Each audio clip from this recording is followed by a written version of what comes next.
Guys, it's a twofer Cal's opinion today because guess what? E3 2024 may not be canceled. What? Now, if you've been paying attention on the channel, and thank you for that, we are nearing 400 subs right now.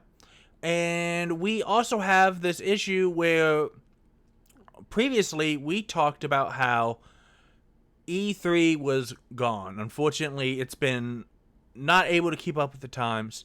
They drastically failed during the pandemic and it was gone. But now, it's back. The king has returned. Question mark? So basically, ReedPop, which was the PAX organizer that was supposed to be doing the future E3 events, is now no longer doing the future E3 events. And the ESA, the Entertainment Software Association, which runs E3, has also informed the LA Convention Center, their home of all E3, that it's not going to be putting on a show there in 2024. Which, now they have not canceled plans for the event, but if something goes ahead, it's not happening there. So this is from gamesindustry.biz, and they are reporting that the trade body is working on a complete reinvention for 2025.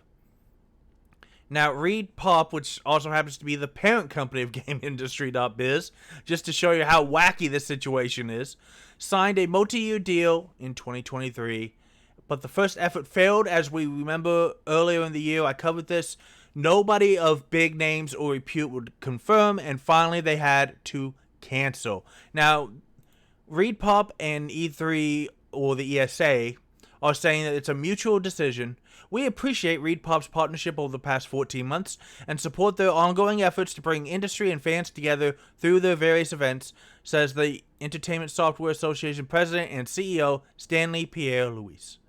While the reach of E3 remains unmatched in our industry, we are continuing to explore how we can evolve it to best serve the video games industry and are evaluating every aspect of the event from format to location. We are committed to our role as a conveyor for the industry and look forward to sharing news about E3 in the coming months. In other words, they got nothing right now and they can't talk about it.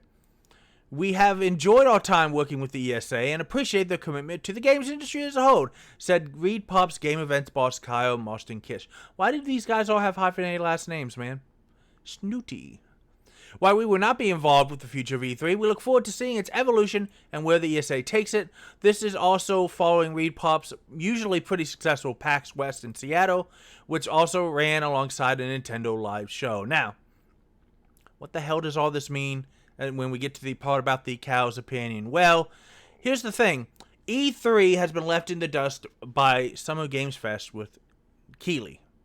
He has proven that you don't need a massive hall, tens of thousands of people, expensive formats, that you can really get the news of the latest and greatest stuff that's happening out there with his couple of hours. It's a huge event. Tons of people tune into it. Streamers love to live stream it. It's great. The biggest game developers, which are, the hardware makers, Microsoft, Sony, and Nintendo in no particular order, as well as the most biggest, really, Kyle? Come on, Kyle, you can do better than that. But seriously, the biggest AAA publishers, Ubisoft, Activision Blizzard, Take-Two Interactive, Electronic Arts, and even a lot of the mid-sized ones have also realized that just being online a bit more themselves is a lot cheaper, and you can make announcements constantly through the year. So, I don't know, what do you do when this happens? Do you just, obviously you gotta compete with Jeff Keighley, because he's the guy who has taken everything, and he's the one that has reset everything. He's the guy who has the biggest game show of games every single year. We all watch Summer Games Fest. We just do. And it's fun, and we love it. So, all the big announcements are there, for the most part. There's always a couple of, oh my god, how did he get that? He got that because he was the one that the games industry makers said, well, if you don't announce it here, there's no bigger stage. We gotta be the ones talked about. So, obviously, E3 is going to have to compete against that, and the fact that a lot of studios are now just doing their own online presence. The Nintendo Directs, PlayStation Nows, Microsoft In Your Faces. I don't remember what the Microsoft ones are called. But look, they have to compete with it being very easy for these makers to now do it themselves.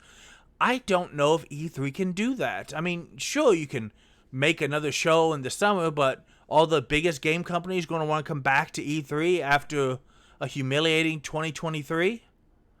And while they haven't canceled plans for 2024, they're not saying what kind of venue or format it's going to be, and that they're working on the complete reinvention for 2025. So why are they again? It feels like they're just committing the same mistake. They're shooting to do it again in 2024 and then reinvent themselves the year after. But I feel like E3 just needs a really big revamp wow moment to really put you back into the gamer's thinking process. Oh, Lord Almighty, I am tired today. But this doesn't change the fact that this is important. E3 was the biggest show forever. Some people on Twitter and I were just talking about it being dead. And I was like, goodbye, Gaming Christmas. Gaming Christmas is back. Christmas in July might be back, guys. But is it going to be the biggest of them all? The ESA really needs to be the biggest show. Because of just some random... I'm not trying to take away from Jeff Keighley. I'm not. But if some random host is able to put together a show bigger and better than you, year after year after year, that's going to look bad on you. So tell me what you think. Are you excited that E3 could be coming back?